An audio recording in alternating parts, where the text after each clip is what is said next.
बिस्मिल्लाहिर्रहमानिर्रहीम। अस्सलाम वालेकुम। आज 12 नवंबर है और दिन है इतवार का। बहुत अहम खबर है और वो ख़बर ये है कि मियां मोहम्मद नवाज शरीफ जो अभी तक सज़ा याफ्ता मुजरिम हैं, अभी तक उनकी सज़ा मुअत्तल हुई है, लेकिन उनका जुर्म बरकरार है, उनकी नाअहली बरकरार है और वो इलेक्शन नहीं लड़ सकते। तो उनका मामला इस्लामाबाद हाई कोर्ट में है। सब नज़रें इस्लामाबाद हाई कोर्ट पर थी कि इस्लामाबाद हाई कोर्ट में कब केस जो है वो समाअत के लिए मुकर्रर होता है। सब की नज़रें थी, सब कोर्ट रिपोर्टर्स और साकिब बशीर साहब, हुसैन चौधरी साहब, एहतशाम कियानी साहब, जितने भी कोर्ट रिपोर्टर्स हैं, वैस यूसुफ़ज़ई साहब, फ़याज़ महमूद साहब, ये सब ख़बर की तलाश में रहते हैं और ख़बरें ये ब्रेक करते हैं इस्लामाबाद हाई कोर्ट के हवाले से। लेकिन इस बार ये मेरे तमाम दोस्त जो हैं वो पीछे रह गए हैं और इनको क्रॉस कर गए हैं साले ज़ाफ़र साहब। अब साले ज़ाफ़र साहब जो हैं, सबको पता है कि उनका इस्लामाबाद हाई कोर्ट में तो कोई सोर्स नहीं है। डेफिनेटली उनका सोर्स शरीफ ख़ानदान है। तो उन्होंने जो खबर दी है और आज जंग अखबार में लगी है, तो इससे अंडरस्टूड है कि इस्लामाबाद हाई कोर्ट की अंदरूनी खबर शरीफ ख़ानदान तक पहुंच गई है, या ये एक परसेप्शन है कि शरीफ ख़ानदान तक इस्लामाबाद हाई कोर्ट की अंदरूनी खबर पहुंची है। वो किसने पहुंचाई है, किसने उनको गारंटी दी है, किसने उनको बताया, ये वो सवाल है जिसका जवाब पता नहीं किसी को मिलेगा या नहीं मिलेगा। और इस हवाले से हमारे दोस्त इमरान वसीम साहब ने भी एक अपने व्लॉग में बात की है, वो भी मैं आपको सुनाऊंगा, जिसमें उन्होंने बताया है कि उनकी जस्टिस आमिर फ़ारूक साहब से जो है वो मुलाकात हुई है जस्टिस सरदार तारिक मसूद साहब की बेटी की शादी के मौके पर। तो आमिर फ़ारूक साहब ने उनको क्या कहा है वो भी मैं आपको सुनाऊंगा। पहले बात करते हैं, साले ज़ाफ़र साहब ये कहते हैं कि नवाज शरीफ की अपीलों की समाअत अगले हफ्ते के आखिर में होगी। यानी अभी कोर्ट रिपोर्टर्स को नहीं पता, लेकिन शरीफ ख़ानदान को जब पता चला तो उनके ज़रिए साले ज़ाफ़र साहब को पता चल गया और उन्होंने खबर भी छाप दी। अभी इस्लामाबाद हाई कोर्ट का कोई खबर नहीं आई, कोई बेंच, कुछ नहीं, लेकिन शरीफ ख़ानदान को पहले पता है कि इस हफ्ते जो 13 नवंबर से शुरू होने वाला हफ्ता है, इसके एंड में या वो समाअत के लिए इस हफ्ते समाअत हो जाएगी या कॉज लिस्ट अगले हफ्ते के लिए आ जाएगी। शरीफ ख़ानदान को पहले पता चल चुका है। फिर नवाज शरीफ कहते हैं कि मैं कैसे लड़ लूँ, फिर नवाज शरीफ कहता है कि मेरे ऊपर से छाप हटाओ, फिर वो अपनी कमेटी को कहता है कुछ ऐसे जुमले तराशो, कुछ ऐसा आवाम की आंखों में कौन सी वाली धूल झोंकनी है वो बनाओ। जब ये सारी चीज़ें होंगी कि इस्लामाबाद हाई कोर्ट के कोर्ट रिपोर्टर्स, बेहतरीन कोर्ट रिपोर्टर्स, उनको नहीं पता ये बात, और साले ज़ाफ़र साहब ने छाप दी है शरीफ ख़ानदान से बात करके।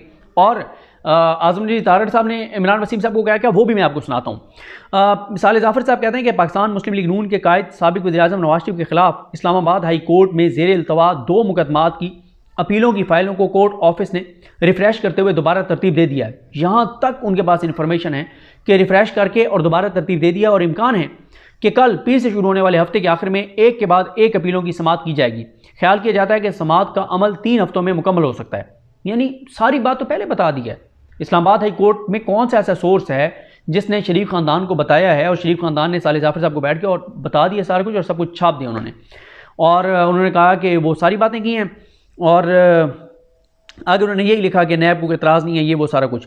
लेकिन अब आप आ जाएँ कि इमरान वसीम साहब ने आज़मजीद तारड़ साहब से बात की, तो उन्होंने इमरान वसीम साहब को क्या बताया, और उसके बाद एक और भी इमरान वसीम साहब ने बात की है इमरान खान के केसेस के हवाले से, वो भी मैं आपको सुनाता हूँ।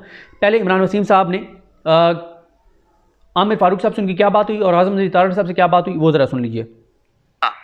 तो मैंने आज़मजीद तारड़ साहब से फ़ोन करके पूछा था कि आपने कोई अर्ली हेयरिंग की पिटीशन दायर की हो कि नॉमिनेशन पेपर की डेट से पहले नवाज शरीफ की डिस्क्वालिफिकेशन आप इस्लामाबाद हाई कोर्ट से ख़त्म करवा सकें या उस हवाले से कोई फैसला ले सकें कि आपको कहीं सुप्रीम कोर्ट में जाना पड़ जाए। तो मुझे तारड़ साहब ने बताया था कि हमें उम्मीद है कि चूँकि पुरानी 2018 की 19 की अपीलें हैं, तो पुरानी अपीलें हैं 4 साल 5 साल पुरानी है, तो हमें इम्कान है कि एक हफ्ते में, यानी जो 13 नवंबर वाला हफ्ता है, या तो इस हफ्ते में या उससे अगले हफ्ते में जो कि 20 नवंबर वाला हफ्ता होगा, उसमें हमारी अपीलें समाअत के लिए लग जाएंगी। तो ये तो तारड़ साहब ने हमें बताया। लेकिन जो सरदार तारिक मसूद साहब की बेटी की शादी की जो तकरीब थी, उसमें अजान हो जाए फिर बात करते हैं। ये तो तारड़ साहब ने हमें बताया। लेकिन जो सरदार तारिक मसूद साहब की बेटी की शादी की जो तकरीब थी, उसमें हम भी वहाँ पे चले गए, साफ़ी हैं, चले गए।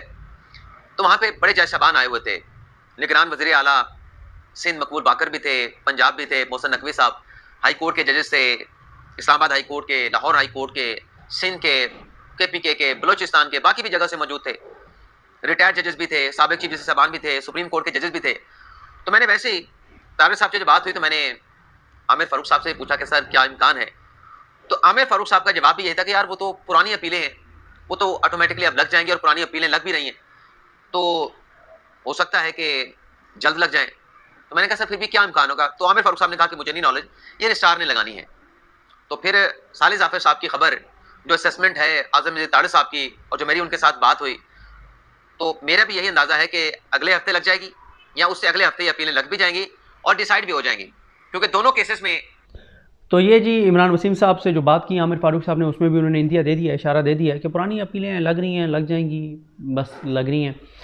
तो आमिर फारूक साहब ने जो साफ़ी इमरान वसीम साहब को बताया, और साले जाफ़र साहब को जो शरीफ ख़ानदान ने बताया, और आज़म मजीद तारड़ साहब की बात गलत साबित नहीं हो सकती। इस वक्त आज़म मजीद तारड़ साहब वेल कनेक्टेड हैं जुडिशरी के अंदर हर जगह पे, तो इसलिए उनकी बात तो गलत साबित नहीं हो सकती। लेकिन ये बहुत हैरान कुन है कि अदलिया के अंदर की ख़बरें जो हैं वो पहुँच रही हैं, शरीफ ख़ानदान को पहले ही पता है उनको सारा कि क्या होना है।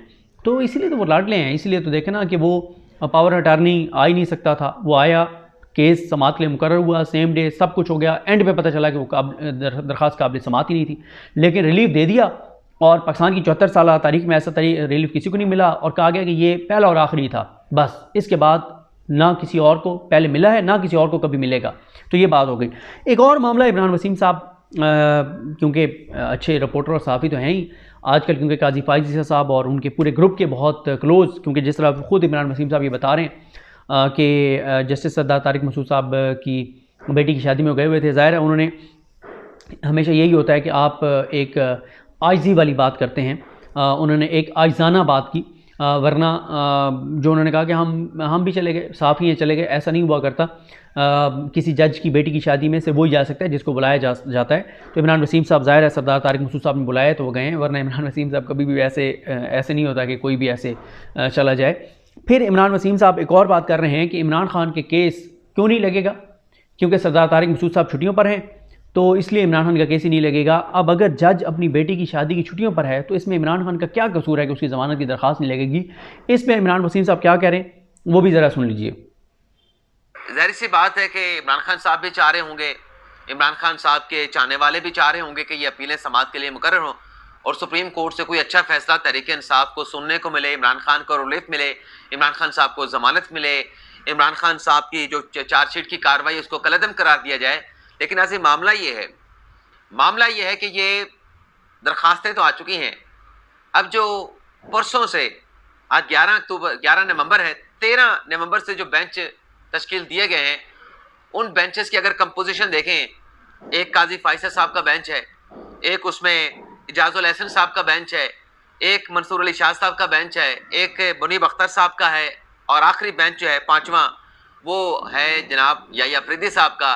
इन 5 बेंचेस की जो कंपोजिशन है, इसमें कोई बेंच भी क्रिमिनल केसेस को टेकअप करने वाले या क्रिमिनल केसेस को सुनने वाला बेंच नहीं है। और सरदार तारिक मसूद साहब, जिनकी बेटी की अभी 2 रोज़ पहले शादी हुई है रावलपिंडी में, तो वो छुट्टी पे हैं।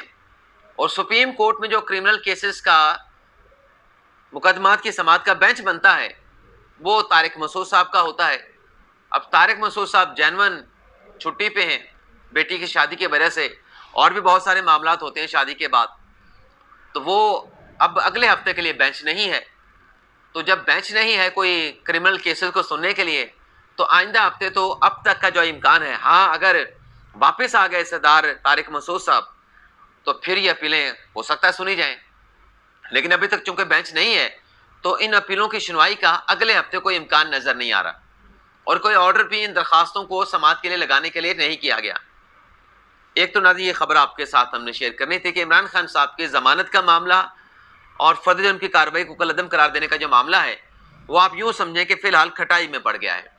और ये भी आपको बता दें कि सुप्रीम कोर्ट में केसेस की फिक्सेशन के हवाले से अब चीफ जस्टिस का कोई ताल्लुक नहीं, ये अख्तियार रजिस्ट्रार को दे दिया गया है। बेंचेस बनाने हैं, उस पर प्रैक्टिस एंड प्रोसीजर कमेटी फैसला करती है। केसेस की फिक्सेशन का फैसला, वो अहम केस हो, वो नॉलेज में ज़रूर लाया जाता है, लेकिन करना कराना जो है वो रजिस्ट्रार साहिबा का काम है। अच्छा, अब इसमें जनाब, अब ये भी आपने सुन लिया कि जज की बेटी की शादी है, तो ये भी इमरान खान अब ज़िम्मेदार है कि क्योंकि जज साहब छुट्टियों पे जा रहे हैं तो इमरान खान ज़िम्मेदार है कि अब इमरान खान का केस नहीं लग सकता।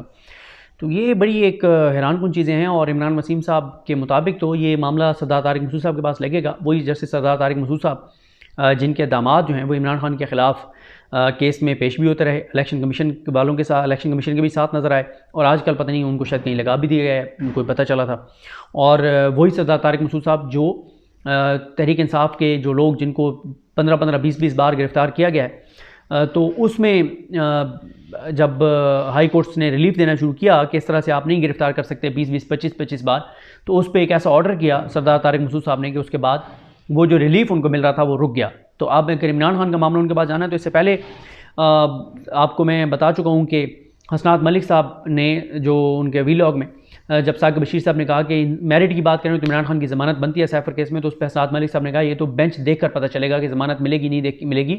तो ये इस वक्त सरदार तारिक मसूद साहब के बारे में परसेप्शन यही है कि काजी साहब ने जो चीज़ करवानी होती है PTI के ख़िलाफ़ वो उनसे करवाते हैं, ये एक परसेप्शन बन गई है और इस परसेप्शन को काजी फाइज़ ईसा साहब और सरदार तारिक मसूद साहब को ख़त्म करना होगा, क्योंकि अभी तक तो यही नज़र आता है कि काजी फाइज़ ईसा साहब और सरदार तारिक मसूद साहब का एक दूसरे से मुकाबला है कि कौन ज़्यादा अगेंस्ट जाता है तहरीक इंसाफ के लोगों के। तो ये परसेप्शन ठीक नहीं है। इस परसेप्शन को इन दोनों जजेस को अपने अमल से बदलना होगा ताकि ये ना लगे कि ये बुग़्ज़, नफ़रत, अनाद और पता नहीं किसी और मामले में या नून लीग को फ़ायदा देने के लिए फ़ैसले कर रहे हैं। ये तासुर नहीं होना चाहिए, बल्कि ये क्लैरिटी होनी चाहिए कि ये अपने हलफ़ के मुताबिक फ़ैसले कर रहे हैं, जो भी इनका हलफ़ इनको कहता है। तो ये चीज़ें थी जो आपके सामने रखी। मुझे अपनी दुआ में याद रखें। अल्लाह करीम हम सब का हामी नासरो।